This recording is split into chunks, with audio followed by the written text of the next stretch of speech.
And these children right must be protected. So, madam, we are with you. You are doing a great job. And the God will bless you. Thank you.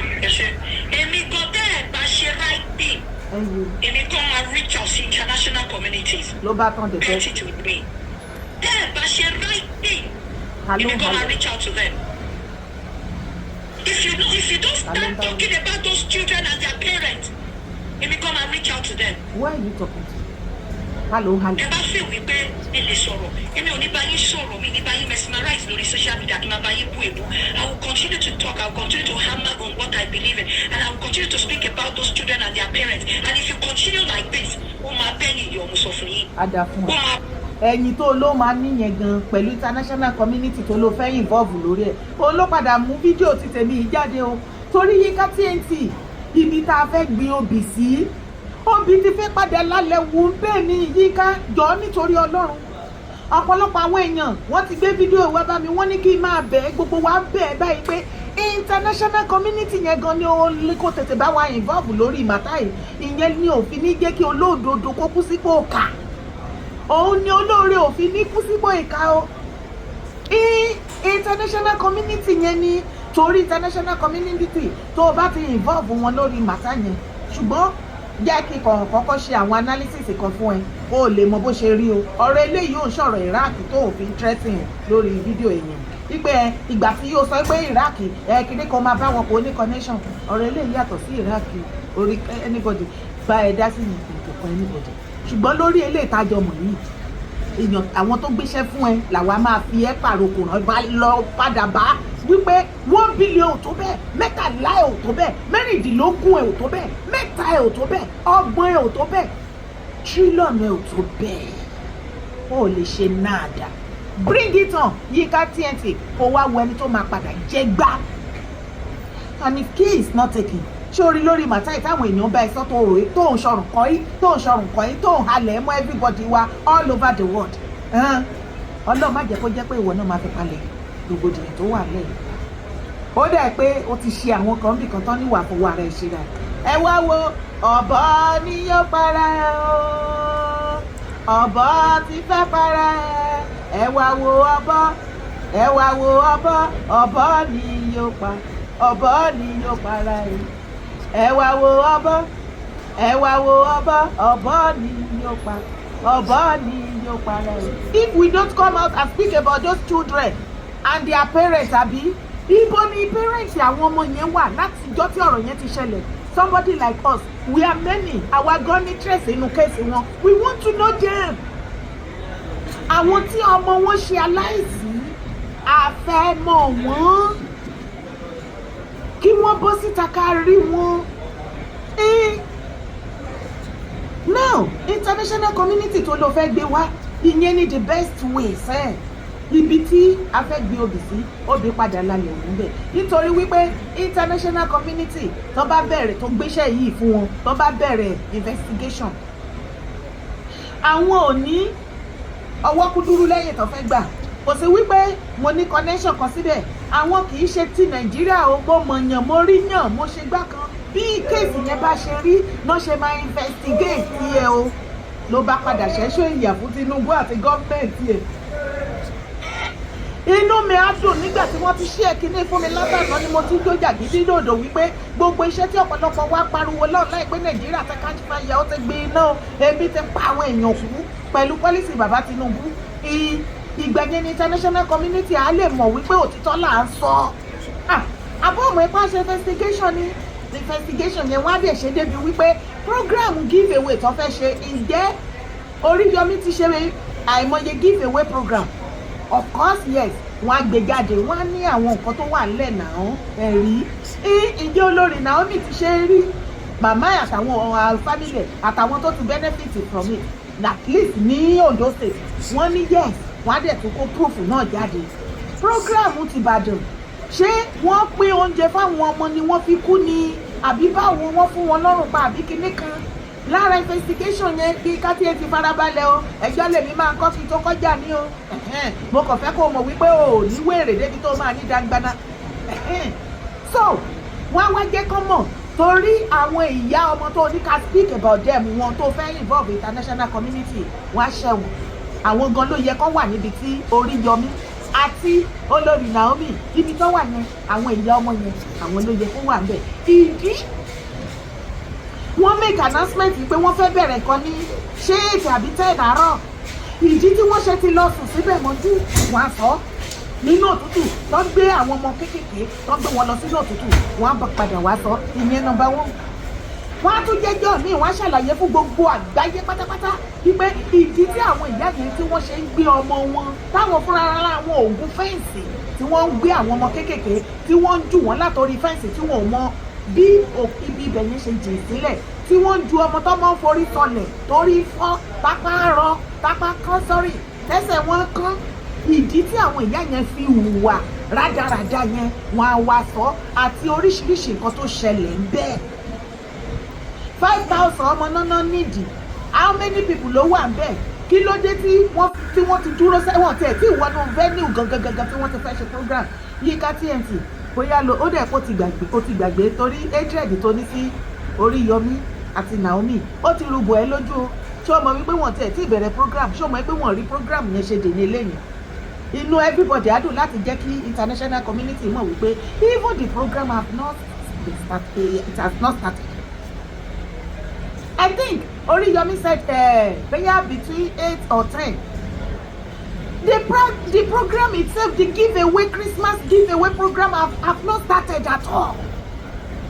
They have not even started sharing food, drinks, or anything. So David Thomas maybe the food they shared today or the drinks or whatsoever or ni wọ́n ti fi nǹkan sí ọ̀tọ̀ fi wọ́n ṣe sacrifice o program yẹn ò tẹ̀ tí bẹ̀rẹ̀. Ìdí tí àwọn òbí ṣe ju àwọn ọmọ yẹn wọ́n á wá bọ́ síta wọ́n á wá ṣe àlàyé yẹn sí ìgboro so that ọ̀run á lè kó àwọn aláìṣẹ̀ tí wọ́n tì mọ́lé tó ń jìyà ẹ̀ṣẹ̀ á lè tú wọn sílẹ̀ torí ìjọba international wọn kì í gbè lẹ́yìn onírọ́ ìyá Yinka Tnt rádaràdà ẹ̀ pọ̀ ìwọ gan ni ṣe kárí mi ẹ̀ pọ̀ bó ṣe máa ń pè é àbòsí ẹ̀ pọ̀ wọ́n ti máa ń sọ everybody ti máa ń sọ ní online pé o ní àbòsí wàláhì Yinka Tnt mo confirm o ní baba ńlá àbòsí bá ti jẹ́. ok agbẹjọ́rò àwọn ọmọ òrukàn wàá bí mo fẹ́ kó tó ṣe bí ẹni wípé tó san anybody kà ṣe kinní kan nǹkan tó bá ti mú ẹ Yinka Tnt lórí ọ̀rọ̀ tó wà lẹ̀ tó bá ti jẹ́ wípé kéèsì Ìbàdàn nìkan ló ń fọ́ tó sọ the same thing stampede tó ṣẹlẹ̀ ní the same stampede tó ṣẹlẹ̀ ní Abuja the same stampede tó ṣẹlẹ̀ ní Anambra méjèèjì yẹn media house Nàìjíríà ń jẹ́ kó yé wa wípé about 39 souls ó ní wọ́n ṣe kí ni tí wọ́n pa ní ti Abuja àti ti Anambra. Yinka Tnt ṣé kí ṣọ́ọ̀kẹ́ tún lọ sórí social media kó lọ ṣe findings ẹ̀ dáadáa àwọn ọmọdé ló kú tó pọ̀ jù bẹ́ẹ̀. Yinka Tnt àti gbogbo ọmọ Yorùbá ọmọ ọkọ Yorùbá tí ẹ ò sá sẹ́yìn ìkákan pé ṣe é rí ni tá a jọ gbé òtítọ́ dání ẹ má jà gbà fọmọ yìí o ó ṣiṣẹ́ fáwọn kan ní ìyẹn Yinka Tnt ẹ jẹ́ ká bí Yinka Tnt láti ṣe é lọ lórí ọ̀rọ̀ stampede Ìbàdàn tó o bá ti ń sọ̀rọ̀ nípa stampede Ìbàdàn tó o bá ti make mention àwọn organizer ti Anambra táwọn èèyàn kú lọ ọ̀pọ̀lọpọ̀ ọmọdé tí wọ́n kú àtàwọn ìyá wọn tó o sọ ti organizer tí wọ́n organize t'Abuja tí àwọn èèyàn kú lọ tó wá jẹ́ títí Ìbàdàn nìkan ló ránṣọ mọ́ ìyẹn la fi máa mọ̀ wípé yes wọ́n gbéṣẹ́ fún ẹni ìyẹn la fi mọ̀ wípé yes òun jà fún Adédoyin gẹ́gẹ́ bí wọ́n ṣe sọ ìyẹn la fi máa mọ̀ wípé yes àwọn kan gbéṣẹ́ wa Olori Naomi fún ẹ ìyẹn ní gbogbo ọmọ Yorùbá fi máa mọ̀ wípé ọ̀tá wa ni ẹ́ ó wá ìtẹ̀síwájú fún ìran ọmọ Yorùbá ibi tó bá iye márèjì àwọn onímárèjì jẹ́dé lẹ́nìí àsìkò ti tó bóyá a máa bẹ̀rẹ̀ sí ní gbé fídíò ẹ àwọn old video tó ti ṣe ṣóòfù àtàdánù tó fi bá yé aláyé jẹ́ àbí kò ṣe dìsẹ́mi Yinka Tnt tó ń kọ́ àwọn èèyàn lórí show bí èyí ọkọ bó ṣe máa lọ máa yan àwọn àlè lọ́lọ́kan òjọ̀kan níta wípé kíní ìyàwó ẹ̀ tí ọkọ bá ń ṣe kíní ìyàwó ẹ̀ nìkan every now and then ó máa ń jẹ́ kí pọ́nrán ẹ má bínú lórí fídíò yìí òun ló gbé wa débẹ̀ o wípé tí ọkọ bá lóyà sí ìyàwó ẹ̀ ó máa ń jẹ́ kí pọ́nrán ọkọ kó kú ọkọ ò ní rẹ̀tì láti lóyà síyàwó ẹ̀ Yinka Tnt ṣọmọ pé orí show ẹ̀ ló ti sọ tó ti advice àwọn brothers wa tó tì wọ́n wọgbó tó níwọ̀n gbúdọ̀ máa lóyà sí ìyàwó wọn mọ́ wọ́n ní láti lọ máa yan àlè lóríṣiríṣi kí wọ́n máa ṣe tsọ́tsọ́tsọ́ kọ́ máa tìbọ̀bí káàkiri torí kí pọ́nrán wọn má bàa kú ìwọ gan-an ló tún kọ́ àwọn sísá wa níbi tí ó yẹ ìṣùdé tó ṣe ló yẹ ká lẹ̀ lókùúta pa ó yẹ kán sun ẹ mọ́jà kan lẹ̀ kán sun ẹ mọ́ igi láàrin ọjà lọ́jọ́ ọjà nílẹ̀ Yorùbá Yinka Tnt pẹ̀lú iṣẹ́ òfò orí burúkú àtàdánù ẹ tó ṣe tó fi ba yé àwọn èèyàn jẹ́ ó kọ́ àwọn sisters wa kú wọn síbi ìgbèkùn ìṣòro ìdààmú ó bẹ̀rẹ̀ sí ní kọ́ àwọn ọkọ níkọ̀ọ́kùkọ̀ bọ́ ṣe máa ba ayé márèjì wọn jẹ́ bọ́ ṣe máa ba bí ọkọ ṣe máa bá ìyá ìyàwó ẹ̀sùn stáì tó máa lò ó bẹ̀rẹ̀ sí ní kọ́ àwọn sisters wa bó ṣe máa bẹ̀rẹ̀ sí ní bá iye bàbá ọkọ ẹ̀ àbúrò ọkọ ẹ̀gbọ́n ọkọ ẹ̀ lọ́kùnrin bó ṣe máa bá sùn stáì tó máa lò ó ń kọ́ sisters wa pé tó bá ń lóyà sí ọkọ wọn kò ní jẹ́ kí kinní abẹ́ wọn máa gbé fúkẹ́fúkẹ́ gan ipe wọ́n ní láti máa yànlẹ̀ lóríṣiríṣi ìwọ yẹn ló wá bọ́ síta ló fẹ́ máa jẹ́ kó yé wa wípé ìwọ kan o láàánú àwọn òbí kan o láàánú àwọn ọmọ kan níwọ tó ti ba ayé jẹ́ tó ti bọ̀rún ṣe jẹ́ Yinka Tnt. wá àwọn tí wọ́n pè mí lórí ọ̀rọ̀ wọ́n ní kí n sọ fún ẹ UK ni wọ́n ń gbé owó pọ̀ bàjẹ́ ó wọ́n pé UK lẹ́jọ́ wà wọ́n ní ká sọ fún ẹ pé international community tó ló fẹ́ gbé kéèsì tó fẹ́ invite wọn torí ó ti lò ní connection báyìí wọ́n ní ká congratulate ẹ pé ó tètè bá wa ṣe ní kíákíá má jẹ́ ó pẹ́ jù dán torí Ọlọ́run ìyẹn ìkíní wọ́n wá ní kí n tún sọ fún ẹ wípé international community yẹn o inú àwọn ọmọ Yorùbá tó wà ní UK náà máa dùn o láti jẹ́ kí wọ́n investigate ìwọ náà tó fi ń gbé bẹ́ẹ̀ wọ́n ní kí n sọ fún ẹni o ìdí tó ọ̀nà wo ló fi gbé ní tó fi tó torí ó sọ fún wa kó o ti dọmọ nílùú àyè ṣé wọ́n bí ẹ sílẹ̀ àbí gbogbo ẹ̀ Yinka má jẹ́ abẹ́ o àwọn nǹkan tó ń tẹ̀ ṣèrànní sí ẹ ìwọ tó Yinka ò ń gbé ní ilé onígíláàsì ó lọ bá wọn ṣeré olóko ò ń gbé nílé gíláàsì ò ń ṣeré òkò ò ń eré òkúta pẹ̀lẹ́ tiẹ̀ o mo rí pé o gbọ́n àwọn wo ló ń halẹ̀ mọ́ wàá jẹ́ páànù yà ìwọ gẹ́gẹ́gẹ́gẹ́ ni wọ́n máa fi kó fa wàhálà tó wà lẹ́yìn. àbá ẹ̀yìn yọ mi ò ní kankan ẹni tí kinní kan ṣẹlẹ̀ sí wàhálà kò lè ronú bẹ́ẹ̀ ṣe ronú inú ẹ̀ máa dùn tó bá jẹ́ tó bá rí pé àwọn èèyàn tiẹ̀ wọ́n empathize pẹ̀lú àwọn òbí ọmọ yẹn ìkànnìyàn ẹ fẹ́ pa wọ́n lẹ́nu mọ́ káwọn ọmọ yẹn kọ̀ kúkú gífà ẹ fẹ́ pa wọ́n lẹ́nu mọ́ kí àwọn ọmọ tí ìyá ti torí jìyà pé àwọn ló máa fún wọn lóúnjẹ ọjọ́ ọ̀la tí wọ́n ti kú ẹ fẹ́ pa wọ́n lẹ́nu mọ́ kéèyàn kọ́kọ́ má sọ̀rọ̀ lórí hello. alábòsí nìyẹn lẹ́ẹ̀kan sí i wọ́n fẹ́ pa àwọn ìyá ọmọ lẹ́nu mọ́ àwọn ọmọ tó ti wò wípé òun ló máa tọ́jú wọn lọ́jọ́ alẹ́ lọ́jọ́ arúgbó wọn tó bá ti lè lágbára mọ́ ṣùgbọ́n tó fọwọ́ ara wọn gbé ọmọ wọn gba torí fẹ́ǹsì èèyàn àwọn ọmọ alábòsí ni Yinka torí àwọn ọmọ ìyá àwọn ọmọ yẹn wọ́n pa wọ́n lẹ́nu mọ́ wọ́n wá lọ bá wọn wí wọ́n halẹ̀ mọ́ wọn ní o wípé ẹ gbọ́dọ̀ bọ́ síta ẹ gbọ́dọ̀ wá sunkún ká ẹ bára jẹ́ lórí ọ̀rọ̀ ọmọ yẹn bí àwọn ọmọ wọn tó jẹ́ wípé wọ́n ní kán débì kan ní 8 o'clock tó ti wà ń bẹ̀ láti 4 àbí láti 1 àbí 12 òru tó ti ṣí àyè ọmọ sílẹ̀ nínú òtútù àbílẹ̀ tó lọ bẹ̀ with empty stomach àwọn ọmọ tó jẹ́ wípé èyí tó jẹ́ wípé lára àwọn abiyamọ ó lọ kó àwọn ọmọ lọ́mọ jọ nínú street ó fẹ́ fi gbowó tó pọ̀ ó ti sọ di business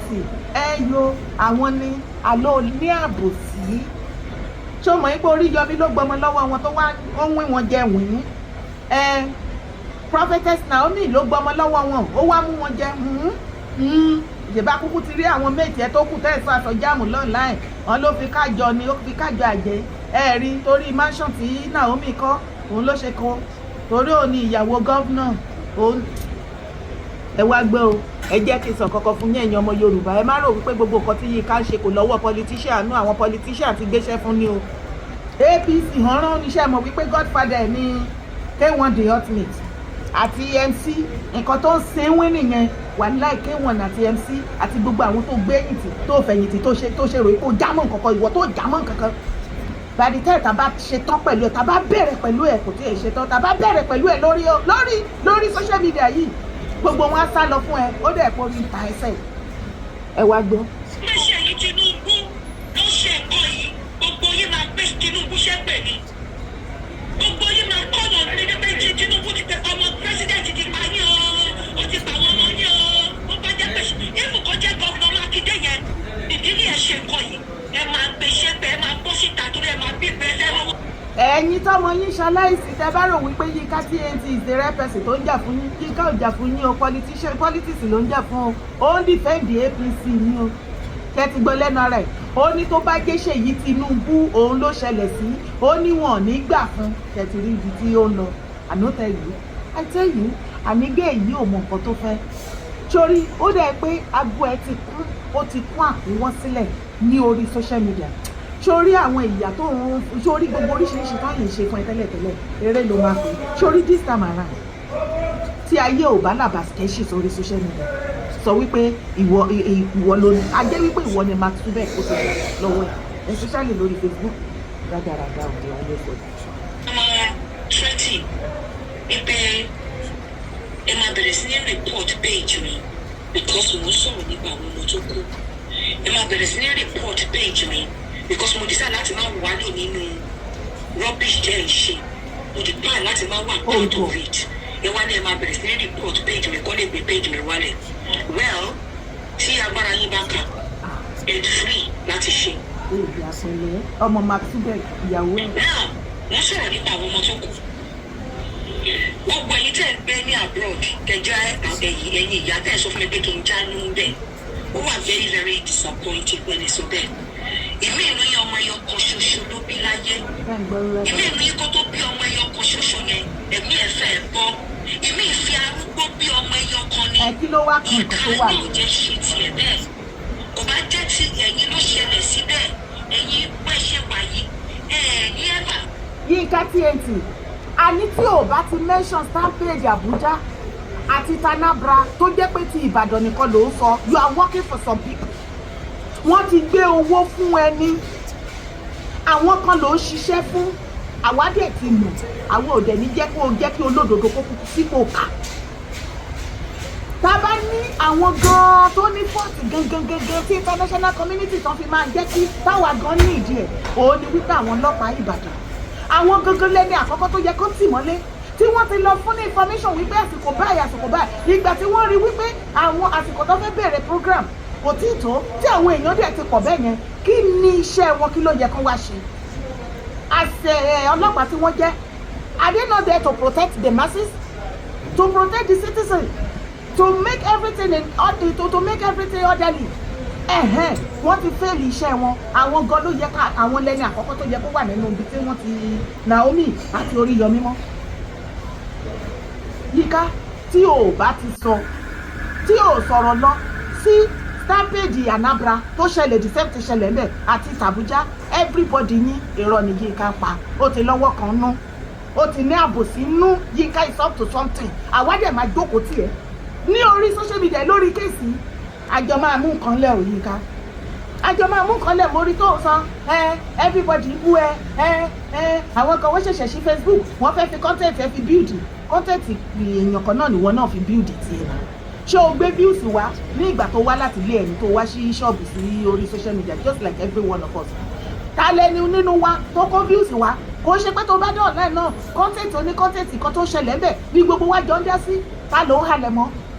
kí ló dé tán ní gbé content yẹn kí ló dé tán ní gbé content yẹn tó náà fẹ́ gbé page yẹn àti kí tún wá ní kí ló dé tán gbé page yẹn ta ni ẹni tí wọ́n ṣe show tó ń sọ òtítọ́ ní orí social media tí wọ́n ti tà á pà pẹ̀lú page yẹn péèjì ti tèmi ní ilé káyé ìgbà tí wọ́n gbé yàtọ̀ fún ìyẹn wọ́n dìídì pé wọ́n rìpọ́ọ̀tù wọn ti rìpọ́ọ̀tù nìkan wọ́n competition mọ́ Facebook péèjì mẹ́lẹ́ wọ́n competition mọ́ yes tó wọ́n èyí tó ń sọ àwọn kan wọ́n fi kọ́ńtẹ̀tì àwọn kan ológo àná pẹ̀lẹ́ ògo wo ló wà lára ẹ̀ tán bá sọ wípé àwọn èèyàn ológo mi understand ẹ̀yin tẹ́ ń ṣe iṣẹ́ òlọ́ online because ó dẹ̀ pé views ti di ògo mọ́ yín lọ́wọ́ jẹ́ wà okay so ìjọ tẹ̀ bá ti ní views ògo ti tán lára yín nìyẹn ṣé àwọn followers ẹ̀ 1 point something tó lò ní òun lògo o ò gbọ́sẹ̀